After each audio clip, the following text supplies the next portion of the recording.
আল্লাহ পাক রব্বুল আলামিনের পেয়ারা হাবিব হাদিসে পাকের মধ্যে বলছেন আত্তাকওয়া হাহুনা, আত্তাকওয়া হাহুনা, আত্তাকওয়া হাহুনা।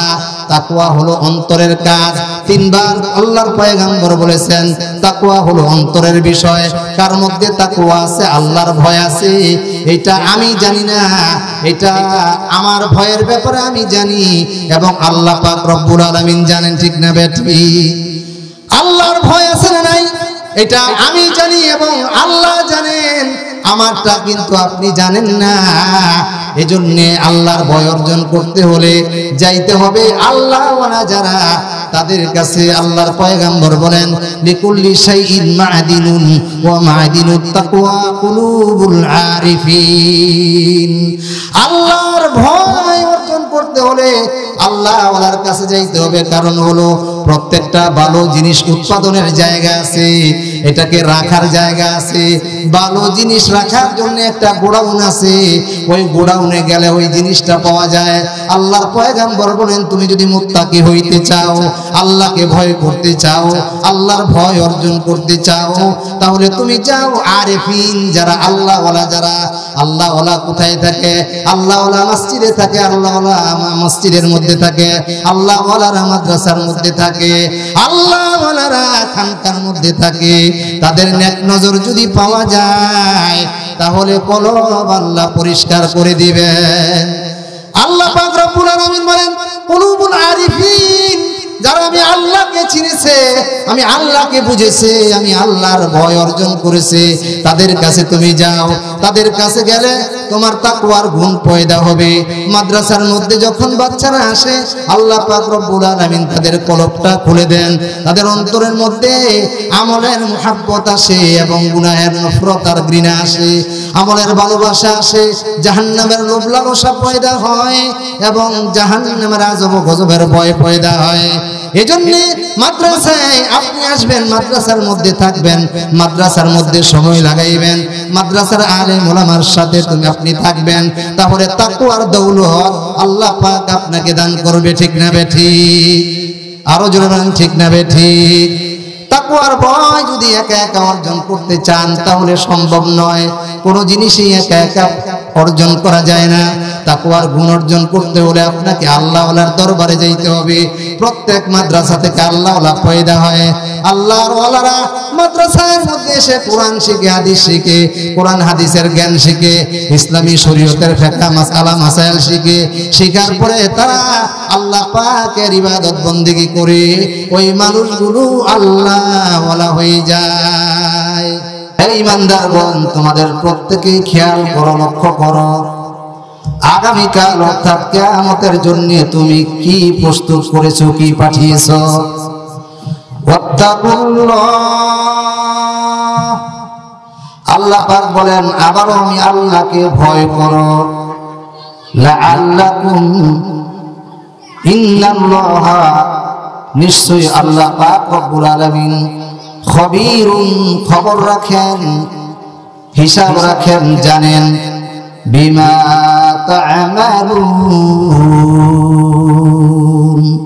তোমরা কি আমল করো এটা আল্লাহ পাক জানেন। হাদিসের অর্থ হলো পয়গম্বর বলেন যখন কোন মৃত মুসলমানকে কবরে রাখা হয়, কবরস্থ করার পরে জাআল কুরআনু ইনদা রাসিহি, কুরআনুল কারীম তার মাথার পাশে এসে দাঁড়ায়। ওয়াসসালাতু আইয়ামিনিহি, তার জীবনের নামাজগুলো তার ডান পাশে এসে দাঁড়িয়ে যায়। ওয়াসসিয়ামু আন শিমালিহি, এবং জীবনের সমস্ত রোজাগুলো তার বাম দিকে চলে আসে। ওয়াসাইরুল হাসানাতি ইনদা রিজলাইহি, জীবনের সমস্ত আমলগুলো তার পায়ের দিকে এসে দাঁড়িয়ে যায়। পয়গম্বর বলেন একজন মৃত মুসলমানের অবস্থা এমন হলো, কোরআন তার মাথার দিকে পাহারা দিবে, নামাজ তার ডান দিকে পাহারা দিবে, রোজা তার বাম দিকে পাহারা দিবে। এই তিনটা আমল ছাড়া মুসলমান আরো যত আমল করবে সমস্ত আমল তার পায়ের পিছনের পায়ের দিকে গিয়ে থাকবে। আল্লাহু আকবার বলেন, আল্লাহু আকবার। আল্লাহ পাক রব্বুল আলামিন মুমিন মুসলমানের চারদিক থেকে পাহারার ব্যবস্থা করবেন। তবে শর্ত হলো কোরআনের সাথে থাকতে হবে, নামাজের আমল করতে হবে, রোজার আমল করতে হবে, দান সদকা জিকির আজকার আরো যত আমল পয়গম্বর বলে গিয়েছেন ওই আমলগুলো যারা করবে কবরের মধ্যে তাদের কোনো ভয় থাকবে না। ঠিক না বেঠি? আরো জোরে বলেন। চারদিক থেকে যদি মুমিন মুসলমানকে পাহারা দেয় তাহলে ফলাফল কি হবে? পয়গম্বর বলে দুজন ফেরেশতা আসবে প্রশ্ন করার জন্য। তখন আল্লাহ পাক রব্বুল আলামিনের কোরআন মাথার দিক থেকে বলবে, হে আগন্তুক ফেরেশতাদ্বয় থেমে যাও। আল্লাহর এই বান্দা আমি কোরআনের তিলাওয়াত করতে গিয়ে, কোরআনের পরিচর্যা করতে গিয়ে রাতে সে ঘুমায় নাই, দিনে আরাম করার সুযোগ পায় নাই, অতএব তুমি একটু থেমে যাও। মাথার দিক থেকে ফেরেশতা আসতে পারবে না। ডান দিক থেকে নামাজ বাধা দিবে, বাম দিক থেকে রোজা বাধা দিবে, পায়ের দিক থেকে পয়গম্বর বলেন মানুষের দান সদকা জিকির আজকার নেক যত আমল আছে সব আমল তার পায়ের দিক থেকে বাধা দিবে। আল্লাহু আকবার। এই একটা পজিশন আমাদের হোক, আমরা সবাই চাই তো? কে কে চাই হাত তুলে দেখাই। নারায়ে তাকবীর। আল্লাহ তুমি কবুল করো, বলেন আমিন। মুসলমান ভাইরা রে আমার, আল্লাহ পাক রব্বুল আলামিন ঈমানদারদেরকে ডাক দিয়ে বলেছেন, ও ঈমানদারেরা তোমরা আমি আল্লাহ পাক রব্বুল আলামিনকে ভয় করো। মুফাসসিরিনে কেরাম বলেন ঈমান আনা মানুষের জন্য যেমন ফরজ, নামাজ পড়া মানুষের জন্য যেমন ফরজ, রোজা রাখা মানুষের জন্য যেমন ফরজ, ধনী ব্যক্তিদের জন্য হজ করা যেমন ফরজ, ধনী ব্যক্তিদের যাকাত বছরান্তে দেওয়া যেমন ফরজ, তেমনি ভাবে আল্লাহর ভয় অর্জন করা মুসলমানের জন্য ফরজ। আল্লাহকে ভয় করা, আল্লাহকে ডর করা, আল্লাহর ভয়ের ভীত সন্ত্রস্ত থাকা, এটাও মুমিন মুসলমানের জন্য নামাজের মতোই ফরজ। সুবহানাল্লাহ। আল্লাহর ভয়, তাকওয়া মানে ভয় করো। ইত্তাকুল্লাহার কিদারদ খৌফে হক দরদিল মদাম জান্নাতুল মাওয়াদ হাদুরা মুকাম। আল্লাহ পাক রব্বুল আলামিন বলেন ইত্তাকুল্লাহ, আমি আল্লাহকে ভয় করো, আমি আল্লাহকে ভয় করো। কেউ যদি আল্লাহকে ভয় করে আল্লাহ পাক তাদের জায়গা জান্নাতে বানাইয়া দেন।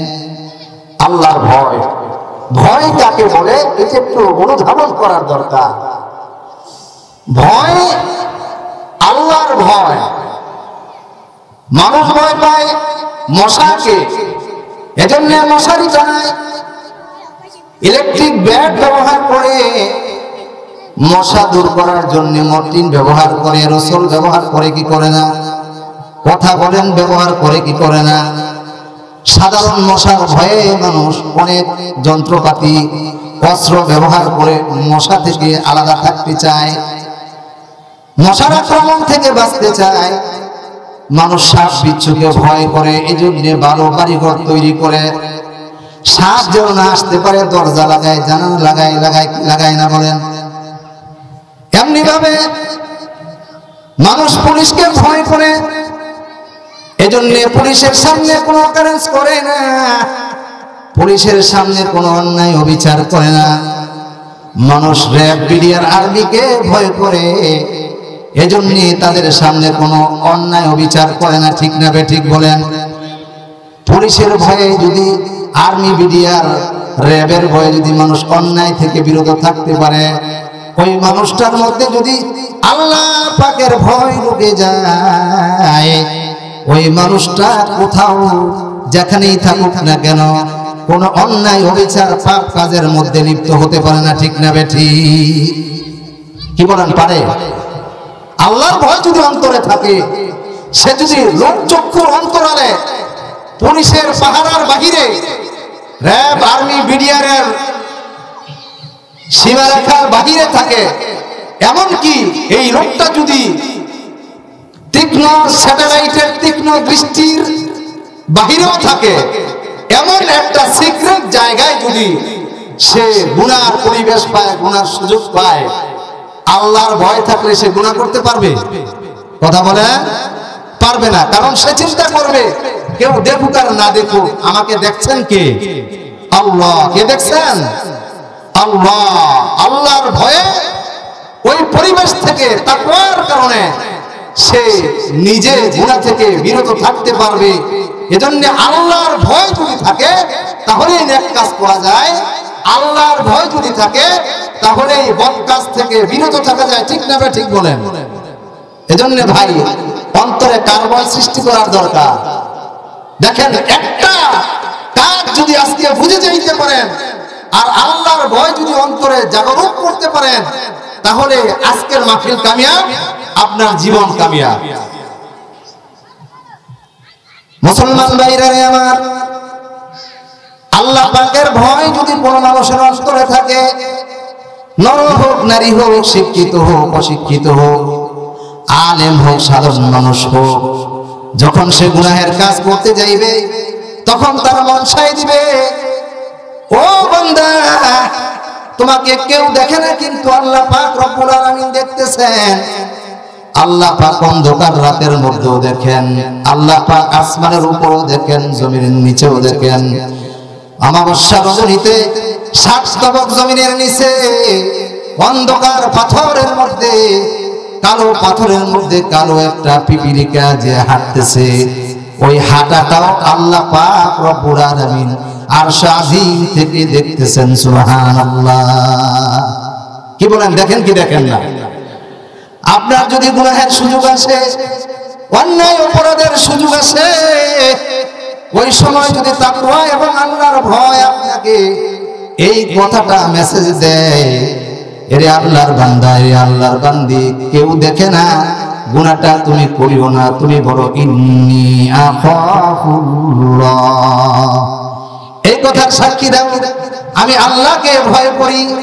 সাজার মে হাজার মে तेरे रंग बू है, जिधर देखता हो उधर तू ही तू है, जिधर देखता हो उधर तू ही तू है।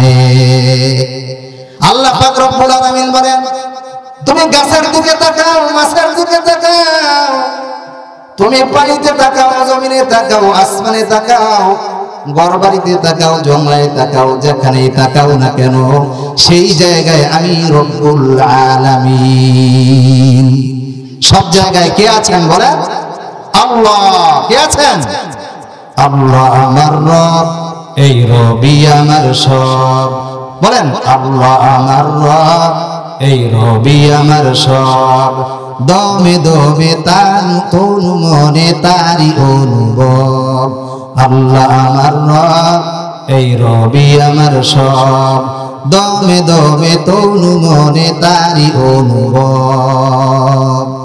সব সময় যদি আল্লাহকে ফিল করা যায়, আল্লাহকে ভয় করা যায়, আল্লাহকে অনুধাবন করা যায়, তাহলে এই জীবনটা সার্থক হয়ে যাবে।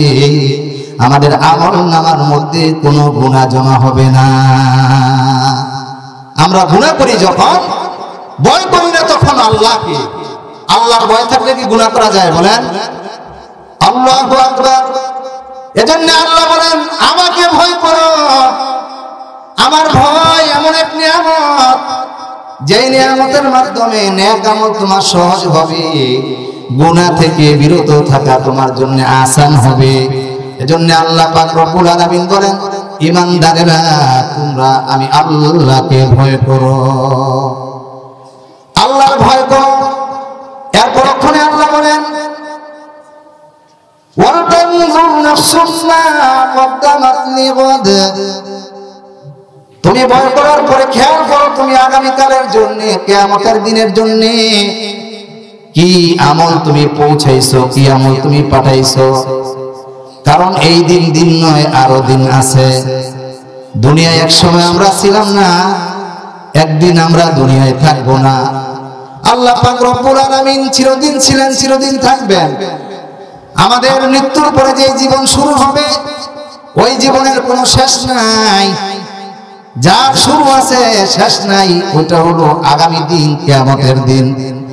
এজন্য আল্লাহ পাক রব্বুল আলামিন বলেন, ও আমার বান্দা বান্দীরা, তাকওয়ার গুণ অর্জন করো, এরপরে খেয়াল করো আগামী বছরের জন্য, আগামী দিনের জন্য, কিয়ামতের দিনের জন্য তুমি কি রেখেছো, কি পৌঁছায় দিয়েছো। আল্লাহ পাক রব্বুল আলামিনের ভয় হলো আসল জিনিস। একজন মানুষ যদি আল্লাহর ভয় করতে পারে, ওই মানুষের মাধ্যমে গুনাহ করা সম্ভব নয়। আল্লাহর ভয় থাকলে পরে বান্দা বান্দি কখনো গুনাহ করতে পারে না। আল্লাহর ভয় না থাকার কারণে আমরা গুনাহ করতে মজা পাই। কলব এমন একটা জিনিস, যেই জিনিসের মধ্যে আল্লাহর মহব্বত, আল্লাহর ভয়, আল্লাহর ভালোবাসা রাখলে পরে কলবটা আল্লাহমুখী থাকে। কলবের মধ্যে যদি গুনাহ রাখা হয়, শয়তানে তখন কলবের মধ্যে ধোঁকা দিতে পারে। এজন্য আল্লাহর ভয়, আল্লাহর মহব্বত, আল্লাহর ভালোবাসা অন্তরের মধ্যে আমরা যদি রাখতে পারি, তাহলে আল্লাহ পাক রব্বুল আলামিনের আমলগুলো করা আমাদের জন্য সহজ হয়ে যাবে। আল্লাহর ভয় যিনি করেন তাকে মুত্তাকি বলা হয়। আল্লাহ পাক রব্বুল আলামিন বলেন, আলিফ লাম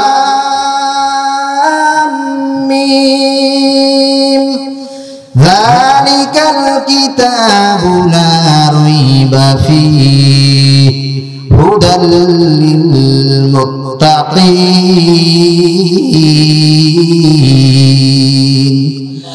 আল্লাহ পাক রব্বুল আলামিন বলেন, আলিফ লাম মিম যালিকাল কিতাবু লা রাইবা ফীহি। আল্লাহ বলেন এটা এমন একটা কিতাব যার মধ্যে কোনো সন্দেহ নাই, সংশয়ের অবকাশ নাই। হুদাল লিল মুত্তাকিন, এই কিতাবটা হলো মুত্তাকি পরহেজগার খোদা বিরোধের জন্য হেদায়েতের কারণ, পথপ্রদর্শক। এই কিতাবটা রাহবারি করবে, এই কিতাবটা হেদায়েতের জন্য, মুত্তাকি বানানোর জন্য রাহবারি করবে। এই কিতাব পড়া তাদের জন্য সহজ, যাদের মধ্যে আল্লাহ পাকের ভয় আছে। কারণ এই আমানত আল্লাহ পাক রব্বুল আলামিন মানুষের কাছে রাখছে। মানুষের কাছে যে আমানত আল্লাহ পাক রব্বুল আলামিন রেখেছেন, এই আমানতের জবাবদিহিতা একদিন করতে হবে কি হবে না? জোরে বলেন, হবে কি হবে না? আল্লাহ পাকের কাছে এই আমানতের হিসাব দেওয়া লাগবে। কোরআনুল কারীম এই মুসলমানের কাছে আমানত, আমানতের যথাযথ ব্যবহার না করলে আল্লাহ পাকের কাছে হিসাব দিতে হবে। তারা এই আমানত গ্রহণ করবে, তারা এই আমানত রক্ষা করবে যাদের মধ্যে আল্লাহর ভয় আছে। যারা বলেন কার ভয়? আল্লাহর ভয়। আল্লাহর ভয় যার মধ্যে আছে, আমানতদারিতা তার মধ্যে আছে। আল্লাহর ভয় যার মধ্যে আছে, নামাজ পড়ার গুণ তার মধ্যে আছে।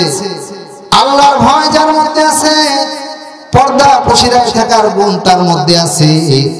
আল্লাহর ভয় যার মধ্যে নাই, কোন আমলের মুহাব্বত তার মধ্যে থাকে না।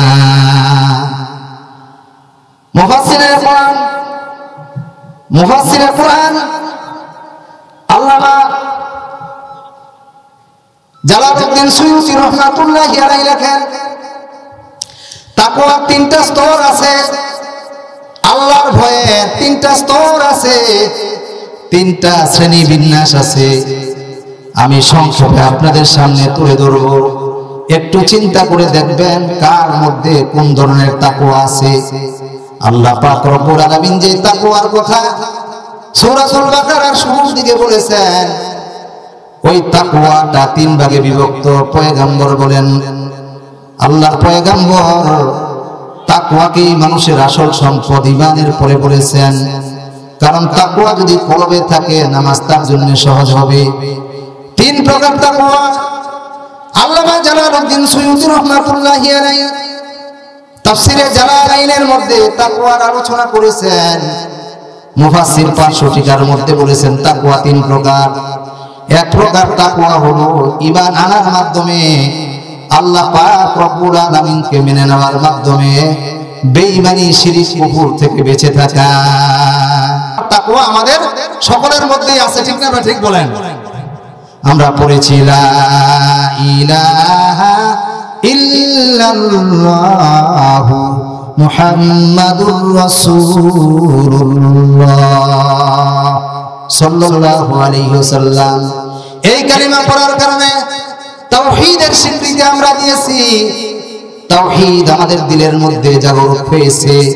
রিসালাতের স্বীকৃতি আমরা দিয়েছি। পয়গম্বরের উপর ঈমান আমরা এনেছি। এই ঈমান আনার মাধ্যমে সাধারণ মুসলমান তারাও মুত্তাকি, তারাও আল্লাহকে ভয় করে, আল্লাহকে মুহাব্বত করে। সেজন্য তারা ঈমান এনে আল্লাহকে আল্লাহ বলে স্বীকার করেছেন, নবীকে নবী বলে স্বীকার করেছেন। এই জন্য এই প্রকার তাকওয়া যারা অর্জন করেছে তারা সাধারণ মুসলমান, সাধারণ মুত্তাকি। এদের দামও আল্লাহ পাকের কাছে আছে না নাই? কি বলেন, আছে না নাই? তাফসীরের কিতাবের মধ্যে আসছে আল্লাহর এক বান্দাকে হাসরের ময়দানে উঠানো হবে। আল্লাহর বান্দা হাসরের ময়দানে উঠানোর পরে দেখা যাবে তার গুনাহের 99টা খাতা হয়ে গেছে। 99টা খাতার মধ্যে শুধু গুনাহ আর গুনাহ, নেক আমল নাই। আল্লাহর বান্দা ভাববে আমার কোনো উপায় নাই, আমাকে জাহান্নামে যেতে হবে। ভীত সন্ত্রস্ত হয়ে যাবে। তার গুনাহের দফতর তার সামনে তুলে ধরার পরে হতবিহ্বল হয়ে যাবে, হতচকিত হয়ে যাবে। হায় হায়, আমার কি উপায় হবে? 99টা গুনাহের দফতর এবং খাতা। কিন্তু আল্লাহর ফজলে তার একটা খাতার এক কোণার মধ্যে একটা সওয়াব আছে, একটা কোণার মধ্যে একটা নেক আমল আছে, যেটা মিটি মিটি করে জ্বলতেছে। ওইটার দিকে তাকানোর পরে তার আশা সঞ্চার হবে, একটু সাহস খুঁজে পাইবে, আল্লাহ পাকের রহমতের দিকে তাকায় থাকবে। আল্লাহ পাক রব্বুল আলামিন তাকে ডাক দিবেন, বলবেন বান্দা তোর 99টা দফতরের মধ্যে গুনাহ আর গুনাহ। এজন্য তুই হতচকিত হয়ে গেছস, ভীত সন্ত্রস্ত হয়ে গেছস। হয়তোবা তুই ভাবছিস জাহান্নামে যাবি। না না, তুই যখন এই নেক আমলটা করেছিলি, এই নেক আমল করার সময় ইখলাসের সাথে আমি আল্লাহর ভয়ে এই আমলটা তুই করেছিলি। লা ইলাহা ইল্লাল্লাহু মুহাম্মাদুর রাসূলুল্লাহ সাল্লাল্লাহু আলাইহি ওয়াসাল্লাম। এই কালিমা নামক সওয়াবটা মিটমিট করতে জ্বলতে থাকবে। আল্লাহর ভয়ে, আল্লাহর মুহাব্বতে এবং নবীর ভয়ে, নবীর মুহাব্বতে কালিমাটা পড়ার কারণে আল্লাহ পাক রব্বুল আলামিন বলবেন, যা রে বান্দা যা, এতটুকু ঈমান আর আমলের কারণে তোর জিন্দেগীর সব গুনাহ আমি মাফ করে দিলাম। আল্লাহু আকবার বলেন। আল্লাহ পাক রহমতে খোদাবন্দি বাহানামি জুয়ার না বাহামি জুয়ার। মুফাসসির বলেন আল্লাহর রহমত সুতানাতা খোঁজে, কোনো কৌশল খোঁজে, যে কোনো সুতায় আল্লাহ পাক মাফ করে বান্দা বান্দিকে জান্নাত দিবেন। সুবহানাল্লাহ বলেন। আমার ভাইরা, এই জন্য বলছি, যারা ঈমানের মাধ্যমে কুফর শিরক থেকে বেঁচে থাকলো, তার আমলের মধ্যে কুফরি নাই, শিরকে নাই, ওই বান্দা ও মুত্তাকি। এইটা হলো সাধারণ তাকওয়া। তাকওয়ার দ্বিতীয় স্তর হলো, মুফাসসির বলেন, ইমতিসালুল আওয়ামির ওয়াজতিনাবুন নাওয়াহি। আল্লাহর আদেশগুলো মেনে চলা, আল্লাহর নিষেধগুলো ছেড়ে দেওয়া।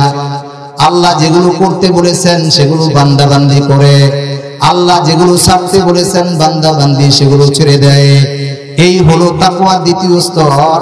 তারা হলো বিশেষ ধরনের মুত্তাকি। আমাদের সমাজে এমন আছে যারা 5 ওয়াক্ত নামাজ ছাড়ে না, রমজানের রোজা ছাড়ে না, হজ ফরজ হইলে আদায় করে, যাকাত ফরজ হইলে যাকাত দেয়। আছে না নাই? জোরে বলেন, আছে না নাই? এই জন্য পয়গম্বর বলেন, যারা নেক কাজগুলো করে, বদ কাজগুলো ছেড়ে দেয়, তারাও মুত্তাকি, তারাও মুত্তাকি। তাদের মধ্যেও তাকওয়ার গুণ আছে। এদেরকে আল্লাহ পাক রব্বুল আলামিন নামাজ, রোজা, হজ, যাকাতের কারণে, আমল আখলাকের কারণে, দান ও খয়রাতের কারণে হাসরের ময়দানে তাকওয়া অধিকারী বান্দা বান্দীদের শামিল করে জান্নাতে পৌঁছায় দিবেন। সুবহানাল্লাহ বলেন। ইমতিসালুল আওয়ামির ওয়াজতিনাবুন নওয়াহি, আল্লাহর আদেশ মেনে চলা, নিষেধগুলো পরিহার করা, এটাও মুত্তাকিদের আমল। বলেন সুবহানাল্লাহ। 3 নম্বরে মুফাসসির বলেন মা ইয়াশগুলু আনিল্লাহ, আল্লাহর কাজে, আল্লাহর স্মরণে, আল্লাহর মহব্বতে যেই যেই কাজ বাধা দেয় ওই কাজগুলো থেকেও তারা বেঁচে থাকে। আল্লাহর স্মরণে বাধা দেয় যেই যে কাজ, ওই কাজগুলো থেকেও তারা বেঁচে থাকে। ওই ধরনের মানুষ তারাই হলো বিশেষ বিশেষ সবিশেষ মুত্তাকি, সর্বোচ্চ ধরনের মুত্তাকি। এই মুত্তাকিদের জন্য আল্লাহ পাক রব্বুল আলামিন বলেন এই কোরআন হলো হুদাল লিল মুত্তাকিন। যেমন ধরেন না, বন্ধু বান্ধব বসে চায়ের হোস্টেলে গাল গল্প করতেছে, দেশ নিয়ে হোক, বিদেশ নিয়ে হোক, খেলাধুলা নিয়ে হোক, ফ্যামিলির কোনো রঙ্গমঞ্চের বিষয় নিয়ে হোক, যে কোনো বিষয় নিয়ে যখন বন্ধু বান্ধব একসাথে ঠোস আলাপ করে, তখন কি আল্লাহর কথা মনে থাকে? জোরে বলেন। তখন মনে থাকে না, মনে থাকলেও পরিপূর্ণভাবে মনে থাকে না। এজন্য মুফাসসির বলেন সবিশেষ তাকওয়া হলো, অসাধারণ তাকওয়া আর পরহেজগারের অধিকারী হলো ওই বান্দা বান্দীরা যারা ওই সমস্ত কাজ থেকে বিরত থাকে যেই সমস্ত কাজ আল্লাহর স্মরণের পথে বাধা দেয়। ওই ধরনের কাজ, ধরেন খেলাধুলা, নাটক, সিনেমা, বিভিন্ন গানের মঞ্চ, বিভিন্ন রং তামাশার মধ্যে লিপ্ত থাকে যারা, তারা পরিপূর্ণ মুত্তাকি হতে পারে না। ঠিক না ভাই? ঠিক বলেন। পৃথিবীর এই রঙ্গমঞ্চে কত নাট্যকার নাটক করতে এসেছে, কত গায়ক গেয়েছে, তারা আজ নাই, আমরাও কিন্তু থাকবো না। অতএব আল্লাহর ভয় অন্তরে জাগরণ করে, তাকওয়ার গুণ অর্জন করে আগামী ভবিষ্যৎ অর্থাৎ কিয়ামতের জন্য আমাদের কিছু সামানা জোগাড় করার দরকার আছে না নাই? আল্লাহ পাক রব্বুল আলামিন বলেন এই দুনিয়ার মানুষেরা, তোমরা দুনিয়ার মুসাফির, এই সফরখানার মধ্যে তোমরা এসেছো, সফরখানায় এসে তোমরা পাথেওয়ার জোগাড় করো। ওয়াতাযাওয়াদু ফাইন্না খায়রাজ যাদিত তাকওয়া। আল্লাহ পাক রব্বুল আলামিন বলেন ওয়াতাযাওয়াদু, তোমরা আখিরাতের পাথাও, আখিরাতের সম্বল জোগাড় করো। ফাইন্না খায়রাজ যাদিত তাকওয়া, আল্লাহর ভয়, আল্লাহর ডর হলো সবচাইতে বড় পাথেয়। এটা আমার কথা নয়, কথাটা কার বলেন? আল্লাহ। কার কথা? আল্লাহর কথা। সবচেয়ে বড় তাকওয়া হলো আগামী দিনের ভবিষ্যতের আমাদের পথেও, এই পথেও যদি আমরা জোগাড় করতে পারি তাহলে আল্লাহ পাক রব্বুল আলামিন আমাদেরকে সফলতা দান করবেন। আল্লাহর ভয় না থাকার কারণে, আল্লাহর ডর আমাদের মধ্যে না থাকার কারণে আমাদের আমলের মধ্যে কমতি আছে। আমল से जिंदगी बनती है, जन्नत भी जहन्नम भी, ये खाकी अपनी फितरत में ना नारी है ना नूरी। আমার ভাইরা, আমাদের 3.5 হাত বলি যেটা, এটা কিন্তু আমলের গুণেই জান্নাতে যাবে, আমল ছাড়ার কারণেই জাহান্নামে যাবে। ঠিক না? ঠিক বলেন। আল্লাহ পাক বলেন তোমার আখিরাতের যে সম্বল, ঈমান তো আছেই, আমাদের তাওহীদের শিক্ষা, রিসালাতের শিক্ষা তো আছেই, এরপরও আল্লাহ পাক বলেন ওয়াতাযাওয়াদু, তোমরা জাদ ও আখিরা, তোমরা পাথেও জোগাড় করো, আখিরাতের সম্বল গুছাও। ফাইন্না খায়রাজ যাদিত তাকওয়া, আখিরাতের সবচাইতে বড় সম্বল হলো আল্লাহর ভয়। কার ভয়? আল্লাহর ভয়। আল্লাহর ভয় কেন? আখিরাতের সম্বল কি নামাজ নয়? কথা বলেন। নামাজ কি আখিরাতের সম্বল নয়? কথা বলেন। আখিরাতের সম্বল নামাজ, আখিরাতের সম্বল রোজা, হজ, যাকাত, দান ও সাদকা, জিকির আজগার, কোরআনের তেলাওয়াত, এগুলো জিহাদ, সব কি আখিরাতের সম্বল। বাকি আল্লাহ পাক রব্বুল আলামিন এই আয়াতের মধ্যে তাকওয়াকে আখিরাতের বড় সম্বল এবং উত্তম সম্বল কেন বলছেন? তার কারণ হলো যার মধ্যে আল্লাহর ভয় আছে সেই নামাজ পড়ে। ঠিক না বেঠিক? যার মধ্যে আল্লাহর ভয় আছে সে নামাজ ছাড়তে পারে না। যার মধ্যে আল্লাহর ভয় আছে সে রোজা ছাড়তে পারে না। যার মধ্যে আল্লাহর ভয় আছে সে জিহাদ ছাড়তে পারে না। যার মধ্যে আল্লাহর ভয় আছে সে দিনের কোনো কাজ ছাড়তে পারে না। তার দিলের মধ্যে তখন আর একটা ভয় সৃষ্টি হয়, আল্লাহর হুকুম আমি যে ছেড়ে দিতেছি, আল্লাহ পাক রব্বুল আলামিনের কাছে আমি কি জবাব দিব? এজন্য আল্লাহর ভয় হলো সব আমলের মূল। আলোচনার শুরুতে বলেছি আল্লাহর ভয় থাকলে আল্লাহর আদেশ মানা যায়, আল্লাহর ভয় থাকলে গুনাহ খতা ছাড়া যায়। এজন্য আল্লাহ পাক রব্বুল আলামিন বলেন ফাইন্না খায়রাজ যাদিত তাকওয়া। আখিরাতের সম্বল, সর্বোত্তম সম্বল হলো আল্লাহর ভয়। ফাত্তাকুনি ইয়া উলিল আলবাব। আল্লাহ পাক বলেন হে জ্ঞানবান মানুষেরা ও বুদ্ধিমান মানুষেরা, তোমরা আমি আল্লাহকে ভয় করো। हर के दारद खौफ हक़दर दिल मदाम जन्नतुल मावाद हादेउ रामकाम। আল্লাহর ভয় থাকলে জান্নাতুল ফিরদাউসে তার ঠিকানা হবে। এজন্য আল্লাহ পাক বলেন আমাকে ভয় করো, আমাকে ভয় করো। এই কথা বলার পরে আল্লাহ বলেন আমাকে যে তুমি ভয় করছো, ভয় করে আখিরাতের জন্য কি জোগাড় করেছো। এই কথা বলার পরে আল্লাহ পাক রব্বুল আলামিন আবার বলতেছেন ওয়াত্তাকুল্লাহ, আবারও আমি আল্লাহকে ভয় করো, কারণ ইন্নাল্লাহা খবীরুম বিমা তা'মালুন।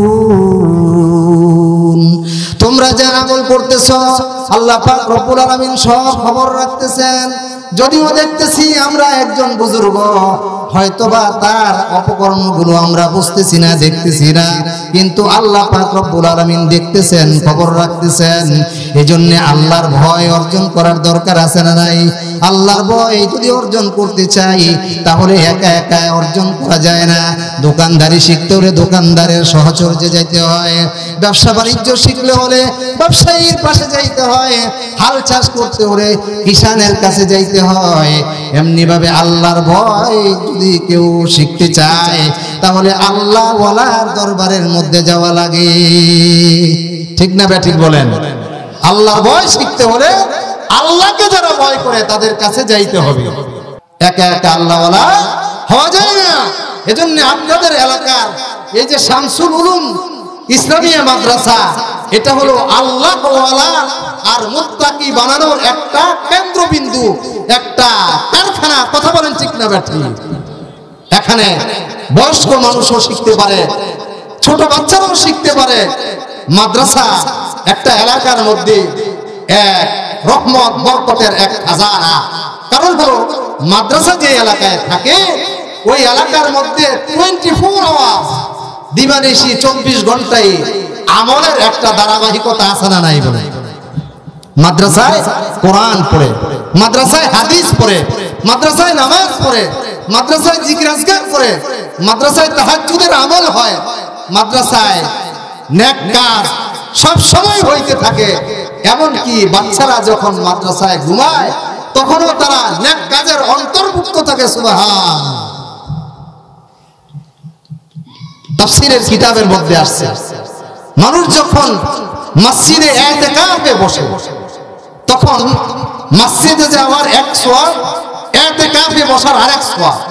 কেউ যখন ইতিকাফে বসে তাহলে সে যেন 24 আওয়ার্স ইতিকাফে বসার কারণে ইবাদতের একটা খাজানা খুলে দিল, ফ্যাক্টরি খুলে দিল। সে ওখানে নামাজ পড়লেও সওয়াব, কোরআন তেলাওয়াত করলেও সওয়াব, জিকির আজকার করলেও সওয়াব, প্রস্রাব পায়খানা করলেও সওয়াব, ঘুমিয়ে থাকলেও সওয়াব। কথা বলেন ঠিক না ঠিক? এটা হলো ইতিকাফকারীর সওয়াব। মুফাসসিরিনে কেরাম লেখেন একটা বাচ্চা, একটা বাচ্চি, একটা মুসলিম শিশু, একটা নরনারী যখন মাদ্রাসার ভিতরে ভর্তি হয়ে ঢুকে যায়, এই বাচ্চা বাচ্চি ছেলে মেয়ে কোরআন পড়লেও সওয়াব, হাদিস পড়লেও সওয়াব, মাসালা মাসাইল পড়লেও সওয়াব, খেলাধুলা করলেও সওয়াব, ঘুমাইলেও সওয়াব, গোসল করলেও সওয়াব, এমনকি প্রস্রাব পায়খানা করলেও সওয়াব। সুবহান। তাহলে একটা সওয়াবের ফ্যাক্টরি মাদ্রাসা, শামসুল উলুম মাদ্রাসা এই এলাকার জন্য এক নিয়ামত। কথা কোন ঠিক না বেঠিক? নেয়ামত।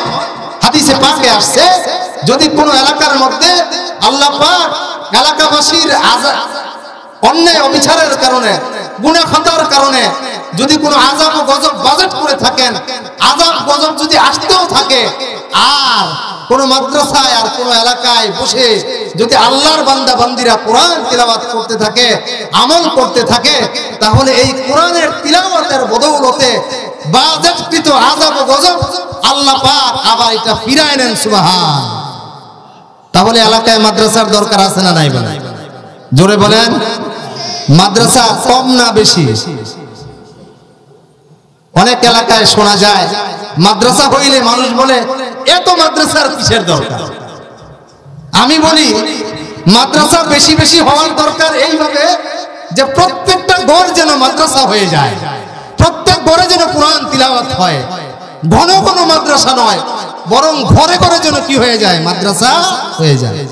তাহলে হবে কি, গান বাদ্য কমবে, আজান ভালো লাগবে, নামাজের জন্য প্রস্তুত হবে, মানুষটা আল্লাহমুখী হবে, আল্লাহ পাকের কাজ করবে, আল্লাহ ওয়ালা হওয়া সহজ হবে। মাদ্রাসা যদি বেশি হয় আর এই সমস্ত মাদ্রাসা যদি সমাজে না থাকে, তাহলে আজান শুনবে না, আপনার বাচ্চা গান শুনবে। গান কি বলেন, ঠিক না ঠিক? কি বলেন, ঠিক না ঠিক? গান শুনবে, আজান ভালো লাগবে না, নামাজ ভালো লাগবে না, ডান্স ভালো লাগবে, তার নেক আমল ভালো লাগবে না, বদ আমল ভালো লাগবে। সে তাহাজ্জুদ পড়ে নামাজ পড়ে মজা পাবে না, সে ড্রিঙ্কস করবে, বাবা খাবে, ইয়াবা খাবে, সে মাতাল আর মস্ত হয়ে থাকবে, তার মধ্যে দিন আসবে না। এজন্য সমাজের ফাঁকে ফাঁকে, সমাজের বিভিন্ন গলিতে গলিতে মাদ্রাসা কম হওয়ার দরকার না বেশি হওয়ার দরকার? বেশি হওয়ার দরকার। এই মাদ্রাসা মানুষ গড়ার কারখানা, মাদ্রাসার ওস্তাদ হলো মানুষ গড়ার কারখানা। আমার ভাইরা, আল্লাহর পয়গম্বর বলেন যদি কোনো এলাকার মধ্যে মাদ্রাসা থেকে দ্বীনের তালিম হয়, দ্বীনের তালিম হওয়ার কারণে, দ্বীনের মেহনত হওয়ার কারণে, মাসআলা মাসাইল শিখার কারণে আল্লাহ পাক রব্বুল আলামিন অনবরত সেই জায়গায় রহমত নাজিল করেন। ওই জায়গাটার চতুর্দিকে আল্লাহ পাক রব্বুল আলামিন রহমতগুলো মুহূর্তে মুহূর্তে মানুষের ঘরের মধ্যে পৌঁছে দেন। আল্লাহু আকবার বলেন। যেমন ধরেন পুকুরের মধ্যখানে যদি কেউ ডিল ছুঁড়ে, ডিলের কারণে একটা তরঙ্গ হয়, ঢেউ হয়, হয় কি হয় না বলেন? ঢেউ হয়, তরঙ্গ হয়, মধ্যখান থেকে চতুর্দিকে পানিটা ঢেউ ঢেউয়ে একদম কোনা কিনারা পর্যন্ত, ওই নদীর কিনারা পর্যন্ত, ওই পুকুরের কিনারা পর্যন্ত পৌঁছে যায়। পয়গম্বর বলেন সমাজের যেই জায়গার মধ্যে মাদ্রাসা আছে, দ্বীনের খানকা আছে, আল্লাহ ওয়ালার ফ্যাক্টরি আছে, ওই জায়গার মধ্যে আল্লাহর বান্দারা যখন কোরআন তেলাওয়াত করে, তেলাওয়াতের বরকতে চতুর্দিকে ঘরের মধ্যে আল্লাহ পাক রব্বুল আলামিন রহমত বরকত বন্টন করে দেন। আমরা তো মনে করতেছি আমরা কামাই রোজগার করি আমাদের হাতে, না না, কামাই রোজগার আমাদের হাতে করলে কামাই হয় না। তাহলে যে যেই পরিমাণ মেহনত করি, প্রত্যেকের মেহনত অনুযায়ী যদি আল্লাহ পাক রিজিক দিতেন, তাহলে দুনিয়ায় চলা মুশকিল হয়ে যাইত। দেখা যায় অনেক মানুষ মেহনত কম করে, আল্লাহ পাক তাকে সম্পদ বেশি দিয়ে থাকেন। আবার অনেক মানুষ মেহনত বেশি করেন, তাকে আল্লাহ পাক সম্পদ কম দিয়ে থাকেন। এর কারণ হলো আল্লাহ পাক রব্বুল আলামিন বরকত যার যতটুকু দুনিয়ায় দরকার অতটুকুই আল্লাহ পাক রব্বুল আলামিন দান করেন। এজন্য আল্লাহর পয়গম্বর বলেন রহমত বরকতের জায়গা হলো মাদ্রাসা, মাদ্রাসার মধ্য থেকে চতুর্দিকে রহমত বরকত বন্টন হয়। আমরা এই রহমত বরকতের কারণেই কিন্তু দুনিয়ায় বেঁচে আছি। নতুবা যেইভাবে আমাদের পার্শ্ববর্তী এলাকার মধ্যে মানুষগুলো টর্নেডোর কারণে, ভূমিকম্পের কারণে, বিভিন্ন সাইক্লোনের কারণে, বিভিন্ন আযাব ও গজবের কারণে গ্রেফতার হয়ে মারা যায়, ওইভাবে কিন্তু বাংলার মুসলমানেরা মারা যায় না। আল্লাহ পাক কোনো না কোনো ভাবে বাঁচায় রাখেন। তার কারণ হলো বাংলার পূর্ব থেকে পশ্চিম, উত্তর থেকে দক্ষিণ, পুরা বাংলাদেশের রন্ধ্রে রন্ধ্রে, বিভিন্ন জায়গায় শহরে বন্দরে এত সব মাদ্রাসা আছে, যেই মাদ্রাসাগুলোকে আল্লাহ পাক রব্বুল আলামিন আরশে আজিম থেকে দেখেন মিটমিট করে বাতি চলতেছে, কোরআনের আলো চলতেছে। এজন্য এই এলাকা থেকে আল্লাহ পাক আযাব গজব ফিরায়া পার্শ্ববর্তী কোনো দেশে অথবা সাগর মহাসাগরের মধ্যে নিষ্পেষিত করে দেন, দমায়া দেন, শেষ করে দেন। ঠিক না বেটি?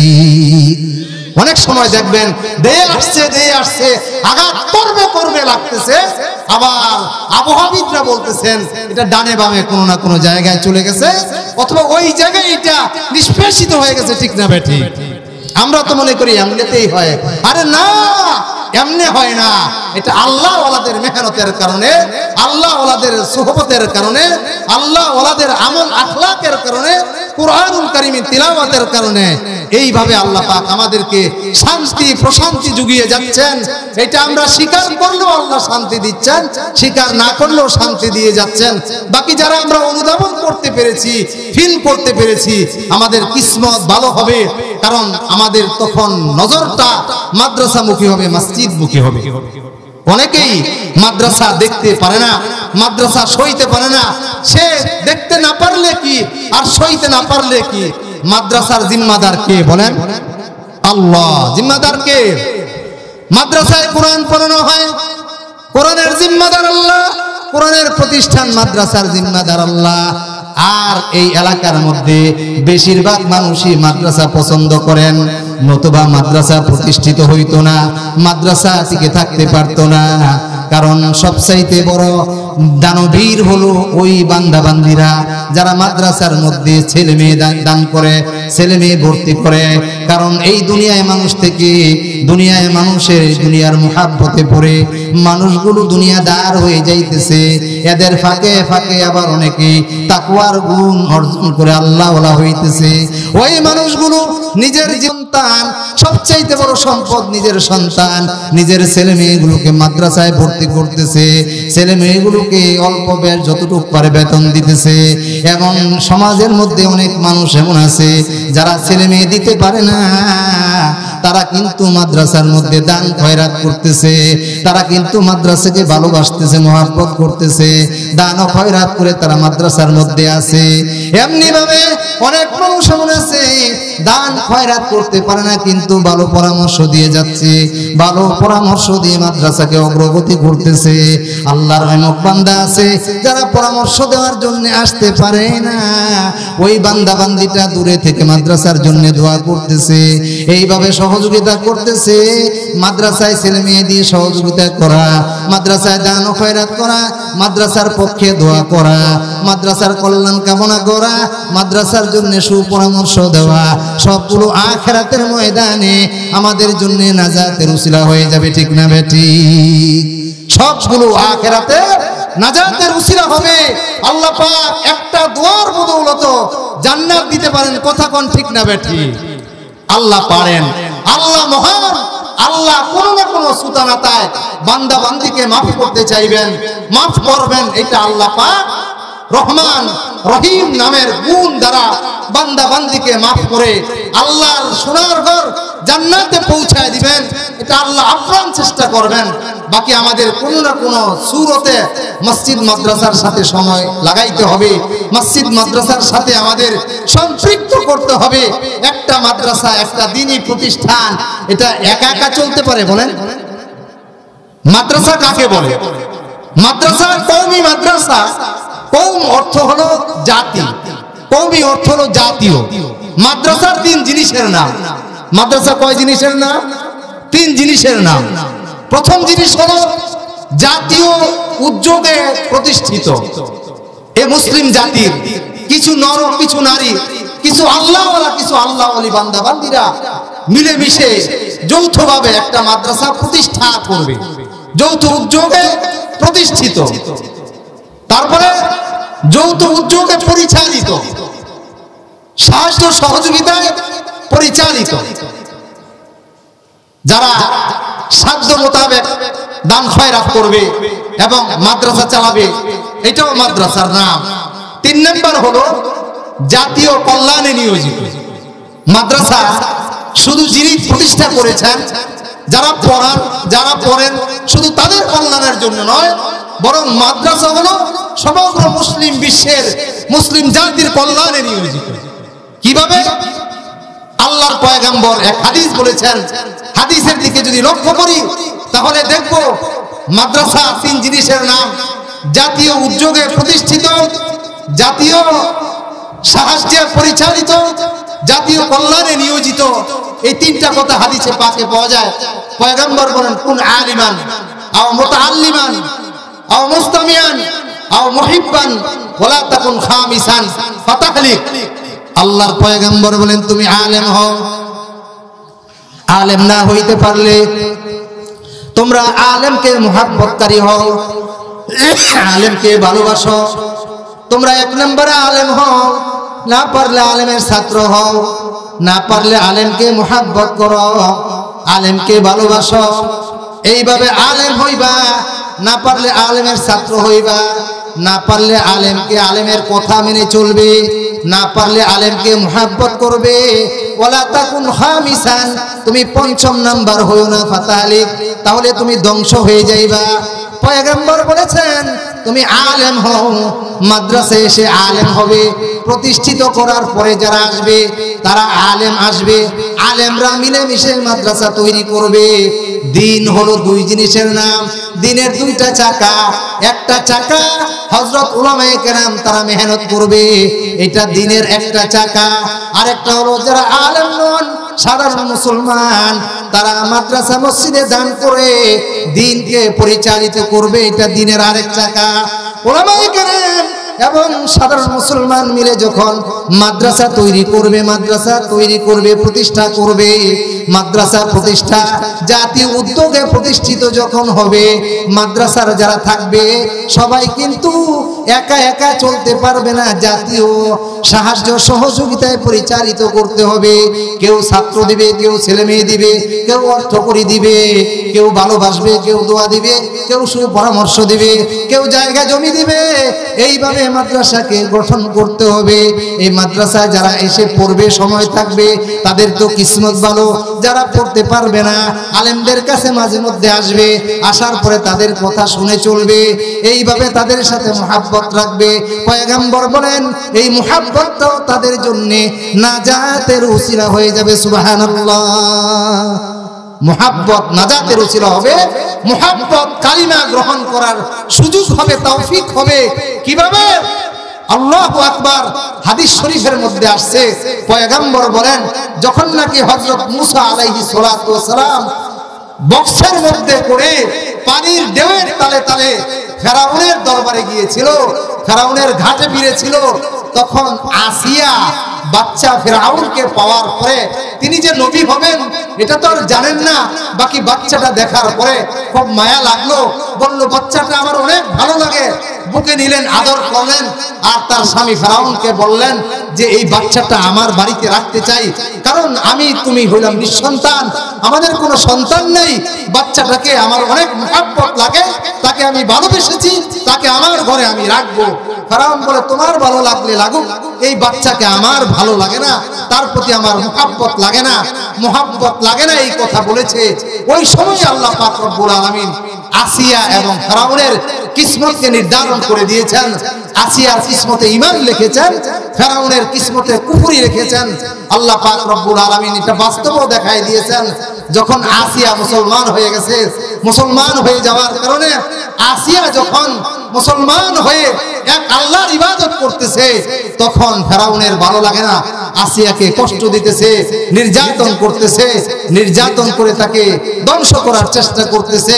কিন্তু রাখে আল্লাহ, মারে কে? মারে আল্লাহ, রাখে কে? আল্লাহ তো তাকে বাঁচিয়ে রাখবেন। এজন্য আল্লাহ পাক রব্বুল আলামিন তাকে বাঁচিয়ে রাখতেছেন। কিন্তু এক সময় তো আসিয়াকে মরতে হবে। মৃত্যুর আগে যখন ফেরাউন তাকে মারতে যাবেন, তখন আসিয়া আলাইহিস সালাম আল্লাহ পাকের কাছে দোয়া করছেন, ইয ক্বালাত রাব্বি ইবনিলি ইনদাকা বাইতান ফিল জান্নাহ ওয়া নাজ্জিনি মিন ফিরআউনা ওয়া আমালিহি ওয়া নাজ্জিনি মিন ফিরআউনা ওয়া আমালিহি ওয়া নাজ্জিনি মিনাল কওমিজ যালিমিন। আল্লাহ পাক রব্বুল আলামিনের কাছে ফেরাউন ডাক দিয়ে বলতেছে, আল্লাহ এই তো দেখেন ফেরাউন আমাকে মারবে, আমার হাত পা বেঁধে ফেলেছে। ফেরাউন বড় পাথর নিয়ে তার দলবল প্রস্তুত হয়ে আছে, আমার মাথার মধ্যে আঘাত করবে। আপনি আমাকে আপনার কাছে একটা জান্নাতে ঘর বানায় দেন। মুফাসসিরিন কেরাম লেখেন আল্লাহ পাক রব্বুল আলামিনের কাছে দোয়া করেছে। আল্লাহ পাক রব্বুল আলামিনের কাছে দোয়া করার পরে আল্লাহ পাক ফেরাউনের স্ত্রী আসিয়ার জন্য জান্নাতে ঘর বানায় দিয়েছেন। আর ঘরটা জিবরাইলের মাধ্যমে তার সামনে তুলে ধরেছেন। আসিয়া তার জান্নাতের ঘর দেখতেছে আর পড়তেছে লা ইলাহা ইল্লাল্লাহু মুসা কালিমুল্লাহ। মুসার প্রতি আল্লাহর প্রতি ঈমান এনেছে, ঈমানদার অবস্থায় মৃত্যুবরণ করে আল্লাহর জান্নাতে চলে গেছে। পক্ষান্তরে ফেরাউন, সে তো মুসা নবীকে দাওয়া করেছে, তার দলবলকে দাওয়া করেছে, তাকে মারার জন্য পিছু লেগেছে। আল্লাহ পাক মুসা আলাইহিস সালাম এবং বনি ইসরাইলের মুসলমানদেরকে ওই পারে যাওয়ার জন্য সুযোগ দিয়েছেন। ফেরাউন নীল নদ বারে কুলজুম ওই নদীর মধ্যে হাবুডুবু খেয়ে মরেছেন। ওই সময় ঈমান আনার জন্য বলছে, আমি আমান্না বিরব্বি মুসা ওয়া হারুন, আমি মুসা এবং হারুনের রবের প্রতি ঈমান আনলাম। আল্লাহ বলেন আল আন, এখন ঈমান আনো। আমার নবীর সাথে তুমি দুশমনি করেছো, নবীর মুহাব্বত তোমার মধ্যে ছিল না, নবীর ভালোবাসা ছিল না, নবীকে মারার জন্য সর্বাত্মক চেষ্টা করে তুমি নবীকে দাওয়া করেছো। এখন তোমার মৃত্যুর সময় এসেছে, তোমার ঈমান এখন গ্রহণযোগ্য নয়। আল্লাহ পাক বেঈমান অবস্থায় ফেরাউনকে পানির মধ্যে হাবুডুবু খাওয়াইয়া মৃত্যু দিয়েছেন। ঠিক না বেঠিক? নবীকে ভালোবেসেছেন, আসিয়ার ঈমান এসেছে। নবীকে ভালোবেসেছেন, আসিয়া ঈমান পেয়েছেন। নবীকে ঘৃণা করেছে ফেরাউন, ঈমান পায় নাই, কুফরি অবস্থায় মরেছে। আল্লাহ শক্তি বানায় রাখছে কিয়ামত পর্যন্ত, তার জন্য জাহান্নাম অবধারিত। ঠিক না বেঠিক? আপনি বলবেন হুজুর তিনি তো নবী ছিলেন, আমি বলবো আপনি শুনেন, তিনি নবী ছিলেন। বাকি এই উম্মতের উলামায়ে কেরাম তারা নবী নন। বাকি পয়গম্বর আদম থেকে ঈসা রুহুল্লাহ পর্যন্ত লক্ষাধিক আম্বিয়া কেরামের প্রতিনিধি হলেন এই উম্মতের উলামায়ে কেরাম। ঠিক না বেঠিক? নবী নন, বাকি নবীদের প্রতিনিধি, সব নবীদের প্রতিনিধি। এক নবী নন, সব নবীর প্রতিনিধি। তাহলে এই উম্মতের উলামায়ে কেরামের দাম আছে না নাই বলেন? কিয়ামত পর্যন্ত নবী পাওয়া যাবে, কিয়ামত পর্যন্ত নবী পাওয়া যাবে। নবী আর আসবেন না। নবীওয়ালা কাজ করেন কারা? উলামায়ে কেরাম যারা, আলেম উলামা যারা নবীর কাজ করেন তারা। এজন্য তারা যেহেতু প্রতিনিধি, তাদের সাথে মুহাব্বত রাখলে মৌতের সময় আল্লাহ ঈমান নসিব করবেন, মৃত্যুর সময় আল্লাহ তাআলা ঈমান দান করবেন। ঈমানে মৃত্যু আল্লাহ পাক আমাদেরকে নসিব করবেন।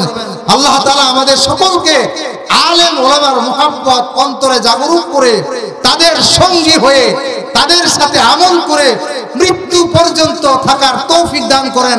সকলে বলি আমিন। মোহতারাম হাজিরিন, আলেম ওলামা এমন পারসন যারা আপনাদেরকে কখনো বলবে না। ওলামায়ে কেরাম এমন পারসন যারা আপনাদেরকে কখনো ফেলবে না, তারা আপনাদেরকে বলবে না। আল্লাহু আকবার। হাদিসে পাকের মধ্যে আসছে, হাসরের ময়দান যখন কায়েম হবে, জান্নাতীরা যখন জান্নাতে যাওয়া শুরু করবে, জান্নাতীদের মধ্যে 4টা গ্রুপ হবে। কয়টা গ্রুপ? কথা বলেন, কয়টা গ্রুপ? জান্নাতীদের 4টা গ্রুপ হবে। একটা গ্রুপ হলো উলামায়ে কেরাম, আলেম ওলামা যারা, তারা জান্নাতে যাবে। হাসরের ময়দানে বিভীষিকাময় মুহূর্তে আল্লাহ রাব্বুল আলামিন উলামায়ে কেরামকে ডাক দিবেন, ইয়া মাশারাল উলামা, ও আলেম সম্প্রদায় আমার কাছে আসো। উলামায়ে কেরাম আল্লাহ পাক রব্বুল আলামিনের কাছে যাবেন। যাওয়ার পরে হাফেজে কোরআন আলেমে দ্বীন এরা সবাই এক পাশে গিয়ে আলাদা হওয়ার পরে আল্লাহ পাক রব্বুল আলামিন একটা বাউন্ডারি দিয়ে দিবেন, এরিয়া দিয়ে দিবেন। আল্লাহ পাক রব্বুল আলামিন উলামায়ে কেরামের সঙ্গে, হাফেজে কোরআনের সঙ্গে সৌজন্য সাক্ষাৎ করবেন। ওই জায়গায় আল্লাহ পাক রব্বুল আলামিন উলামায়ে কেরামের ত্রুটি বিচ্যুতি তুলে ধরবেন, গুনাহ খাতাগুলো উল্লেখ করবেন, বলবেন বান্দারে এই গুনাহটা এই জায়গায় অমুক সময় তুমি করেছো। আলেম উলামা বলবে, আয় আল্লাহ, শয়তানের ধোঁকায় পড়ে, মনের কুপ্ররোচনায় পড়ে, খাহেসাত নফসানির তাড়নায় গুনাহটা আমি করে ফেলেছি। আল্লাহ পাক রব্বুল আলামিন বলবেন, আমি গফফার, আমি সাত্তার, তোমার গুনাহটা আমি লুকায়িত রেখেছি, দুনিয়ার মানুষকে দেখাই নাই, তোমাকে অপমানিত করি নাই, এবং তোমাকে আমি ইলমে দ্বীন দান করেছি। আমি এই জন্য তোমাকে ইলম দেই নাই, ইন্নী লাম আদাফিকুম ইলমা, এই জন্য তোমাদের কাছে আমি ইলম দেই নাই তোমাদেরকে শাস্তি দেওয়ার জন্য।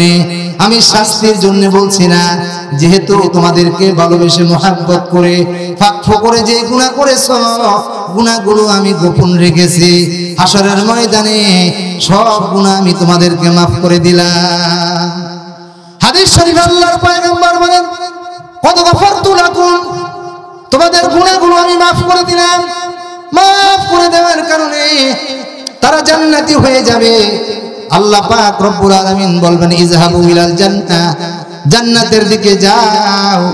আলেম ওলামার একটা দল দৌড় দিবে জান্নাতের দিকে, আরেকটা গ্রুপ হবে হাজী সাহেবানরা, যারা আল্লাহর ঘর জিয়ারত করেছেন, আল্লাহর ঘর তওয়াফ করেছেন।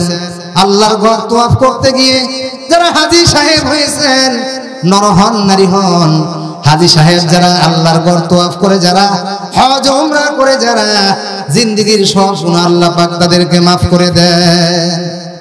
সমস্ত হাজী সাহেবরা হাসরের ময়দানে জান্নাতে যাওয়ার জন্য দৌড় দিবেন। উলামায়ে কেরাম একদল দৌড় দিবেন জান্নাতে যাওয়ার জন্য, হাজী সাহেবানরা দৌড় দিবেন জান্নাতে যাওয়ার জন্য। এইভাবে মুজাহিদিনে কেরাম যারা আল্লাহর রাস্তায় যারা জিহাদ করেছেন, জিহাদ করে যারা শহীদ হয়েছেন, শাহাদাত বরণ করেছেন, শাহাদাত বরণ করলে আল্লাহ সব গুনাহ মাফ করে দেন, তারাও বেগুনাহ মাসুম হয়ে যান। বান্দার হক থাকলে আল্লাহ পাক কোনো না কোনো ভাবে তাদেরকে ওই হকটা মাফ করানোর ব্যবস্থা করে দেন। আল্লাহ পাকের শুহাদায়ে কেরাম যারা, তারাও একটা দল হয়ে আলাদাভাবে জান্নাতে যাওয়ার জন্য দৌড় দিবে। 4 নম্বর গ্রুপ হলো যারা দান দক্ষিণা করেছেন, মসজিদে জায়গা দিয়েছেন, মাদ্রাসায় জায়গা দিয়েছেন, ঈদগাহে জায়গা দিয়েছেন, খানকায় জায়গা দিয়েছেন, রাস্তায় জান্নাত জায়গা দিয়েছেন, জনকল্যাণমূলক কাজ করার জন্য হাসপাতাল বানাইছেন, বিভিন্ন জায়গা মানুষের কল্যাণের জন্য দিয়েছেন। এরাও দানবীর, এদের ইখলাসপূর্ণ দানের কারণে আল্লাহ পাক রব্বুল আলামিন তাদেরকে জান্নাতে যাওয়ার জন্য পারমিশন দান করবেন। সুবহানাল্লাহ। দানবীররা দৌড় দিবে জান্নাতে যাওয়ার জন্য। 4 গ্রুপ জান্নাতের দরজায় গিয়ে তারা বীর জমাবে। বীর জমানোর পরে কার আগে কে জান্নাতে যাইতে চায় তারা চেষ্টা করবে, কে কার আগে জান্নাতে ঢুকবে এই প্রতিযোগিতায় লেগে যাইবে। কেউ কাউকে ছাড় দিবে না। কি বলেন, ছাড় দিবে? জোরে বলেন। আর দুনিয়ার সাধারণ মুসলমানের অনুষ্ঠানের মধ্যে, বিয়ের অনুষ্ঠানের মধ্যে খাবার খাইতে গিয়েই কেউ কাউকে ছাড় দেয় না। আর খুদার ঘর জান্নাতে পুরো গেলমানরা নাজ নেয়ামত নিয়ে সম্বর্ধনা দেওয়ার জন্য অপেক্ষমান, ওইখানে তো ছাড় দেওয়ার প্রশ্নই আসে না। আলেমরা চাইবে জান্নাতে যাওয়ার জন্য, হাজী সাহেবরা চাইবে জান্নাতে যাওয়ার জন্য, শুহাদায়ে কেরাম জান্নাতে যাওয়ার জন্য চেষ্টা করবে, দানবীররা জান্নাতে যাওয়ার জন্য চেষ্টা করবে। বীর দেখে জিবরাইলে আমিন আসবে। জিবরাইলে আমিন এসে বলবে, কেন তোমরা হট্টগোল করতেছো? 4 গ্রুপের সবাই বলবে আমরা জান্নাতে যাইতে চাই। জিবরাইলে আমিন ফয়সালা দেওয়ার জন্য আসবেন। তিনি আমিরে ফয়সাল হবেন। তিনি এখানে সমাধান করবেন কে আগে জান্নাতে যাবে, কে আগে জান্নাতে যাবে ফয়সালা করবেন। বলবেন, ও জান্নাতীরা, তোমরা 4 গ্রুপ এসেছো জান্নাতে যাওয়ার জন্য, বলো তো জান্নাতে যে যাইবা আমলের কথাগুলো কার কাছে শুনেছো? হাজী সাহেবরা বলবে আলেমদের কাছে হজের মর্তবা মর্যাদা শুনেছি, হজের মাসআলা মাসাইল শুনেছি, এরপরে হজ করতে গিয়েছি এই জন্য জান্নাতি হয়েছি। ফেরেশতা জিবরাইল বলবেন ওস্তাদকে সম্মান করো, ওস্তাদকে জান্নাতে আগে যাওয়ার জন্য দাও। তখন সমস্ত হাজী সাহেবরা তারা এক পাশে চলে যাইবে, আর হয় হুল্লোড় করবে না, আগে যাওয়ার জন্য চেষ্টা করবে না। শুহাদায়ে কেরামকে জিজ্ঞেস করবে শহীদ হইলে জান্নাতে যাইবে, শহীদ হইতে হবে, এখন যুদ্ধ ফরজ হবে, এটা শুনেছো কার কাছে, শিখেছো কার কাছে? তারা বলবে উলামায়ে কেরামের কাছে শুনেছি, এরপরে শাহাদাত বরণ করেছি। ফেরেশতা জিবরাইল বলবেন তুমি ওস্তাদকে সম্মান করো, তুমিও ওস্তাদকে আগে যাইতে দাও। তখন শুহাদায়ে কেরাম আলাদা চলে যাইবেন, হাজী সাহেবরা আলাদা চলে যাবেন, শুহাদায়ে কেরাম রাস্তা ছেড়ে দিবেন। 3 নম্বরে দানবীরদেরকে জিজ্ঞেস করবেন তোমরা কার কাছে শুনেছো দান করলে জান্নাত পাওয়া যায়? তারা বলবে আলেম ওলামার কাছে আমরা শুনেছি জান্নাত পাওয়া যায়। বলবেন ওস্তাদের কাছে শুনে দান করে জান্নাতি হয়েছো, অতএব ওস্তাদকে আগে সম্মান করো, আগে যেতে দাও। দানবীররাও আলাদা হয়ে যাবে, জান্নাতের দরজা এখন উন্মুক্ত থাকবে। উলামায়ে কেরামকে যাওয়ার জন্য জিবরাইল আমিন বলবেন আপনারা জান্নাতের মধ্যে চলে যান। সুবহানাল্লাহ বলেন, আল্লাহু আকবার। উলামায়ে কেরাম বলবেন না না, আমরা আগে জান্নাতে যাইতে চাই না, কারণ আমরা আলেম হয়েছি, হাফেজ হয়েছি, মাদ্রাসায় লেখাপড়া করে।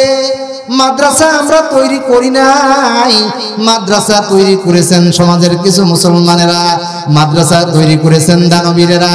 দানবীরদেরকে জান্নাতে না নিয়ে আমরা আগে জান্নাতে যেতে পারি না। সুবহানাল্লাহ বলেন। তারা চিন্তা করবেন হায় হায় আজকে কি সম্মান হাসরের ময়দানে আমাদের, গুনাহের জন্য লজ্জিত হইতে হয় নাই, আল্লাহ ইলমের কারণে মাফ করে দিয়েছেন, আবার জান্নাতে যাইতে আগে সিরিয়াল পেয়েছি। অথচই হাজী সাহেবই তো আমাদেরকে দান করেছেন, এই মুজাহিদ এই জিহাদকারী তো আমাদেরকে দান করেছেন, এই দানবীর তো আমাদেরকে দান করে মাদ্রাসা মসজিদ তৈরি করেছেন, আমাদের খাবারের ব্যবস্থা করেছেন, আমাদেরকে কাপড় চোপড়ের ব্যবস্থা করেছেন, আমাদের মাদ্রাসার জায়গা দিয়েছেন। এজন্য তারা বলবে না না আমরা আগে জান্নাতে যাইতে পারি না।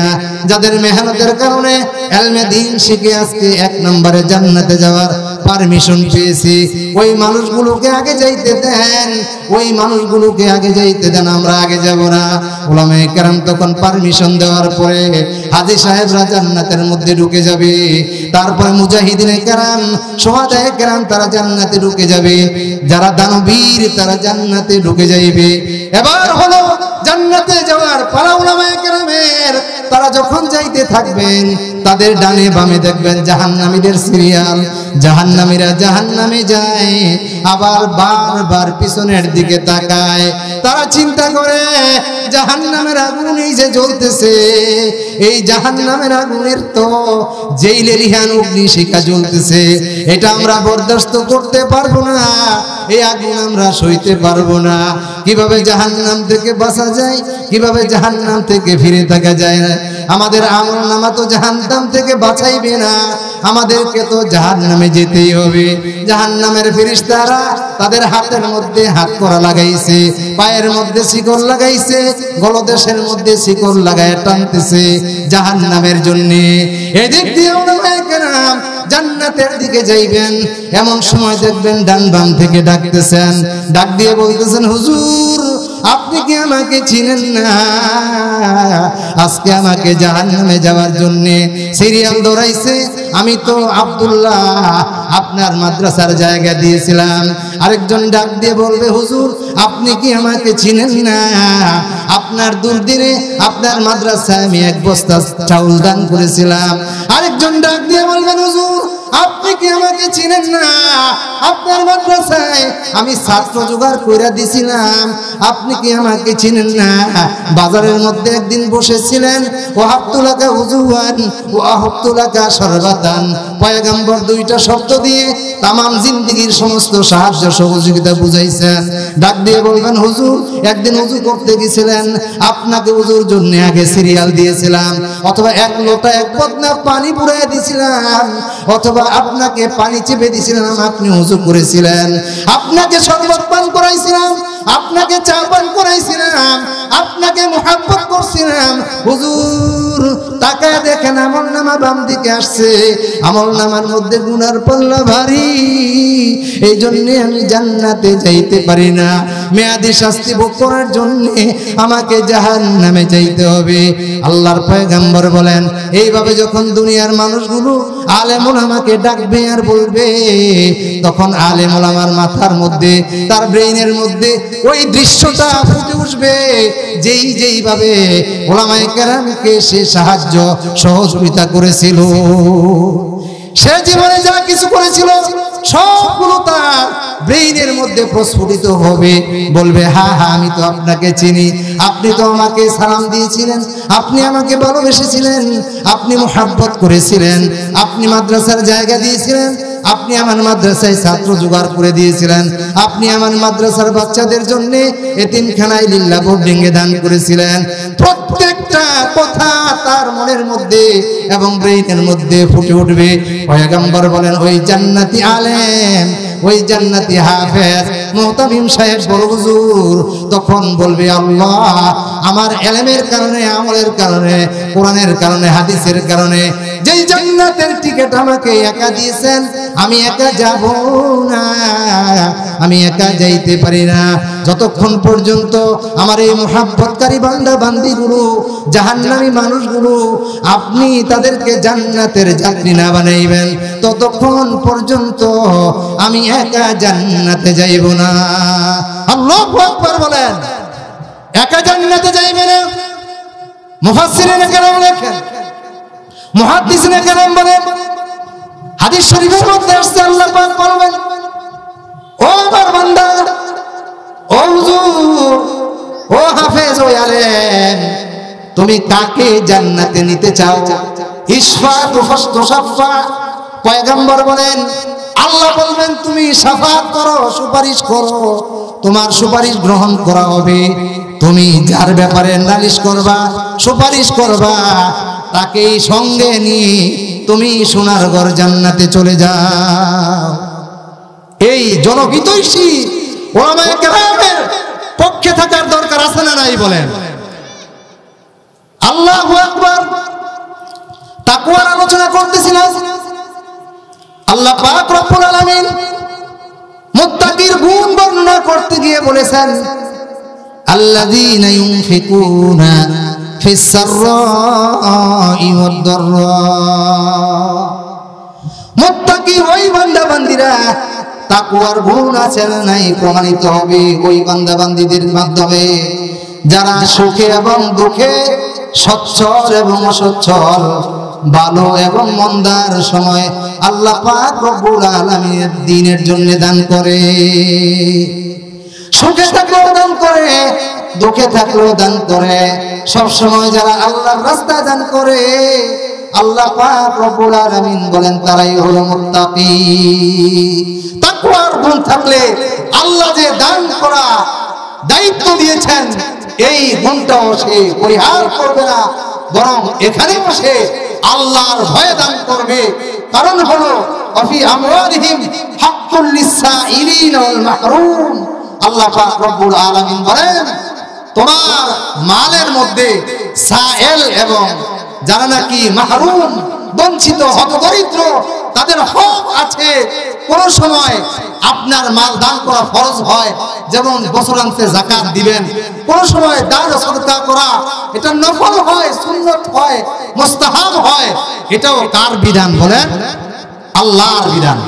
আপনারা অনেকে বলবেন যে হুজুর আমরা তো গরিব মানুষ, সবসময় দান করতে পারি না। আল্লাহ বলছেন সবসময় তোমাকে দান করতে হবে যদি তুমি তাকওয়ার গুণ অর্জন করতে চাও, মুত্তাকি হতে চাও। যখন সচ্ছল হও দান করবা বেশি, অসচ্ছল থাকলে দান করবা কম, বাকি দান সবসময় করতে হবে। এই আদেশ কার? আরো জোরে বলেন, আল্লাহ। আদেশ কে করেছেন? আল্লাহ করেছেন। সেজন্য সাহাবায়ে কেরামের জীবনীতে পাওয়া যায় তারা সব অবস্থায় দান করেছেন। আল্লাহু আকবার। কোন সময় দান থেকে বিমুখ হন নাই।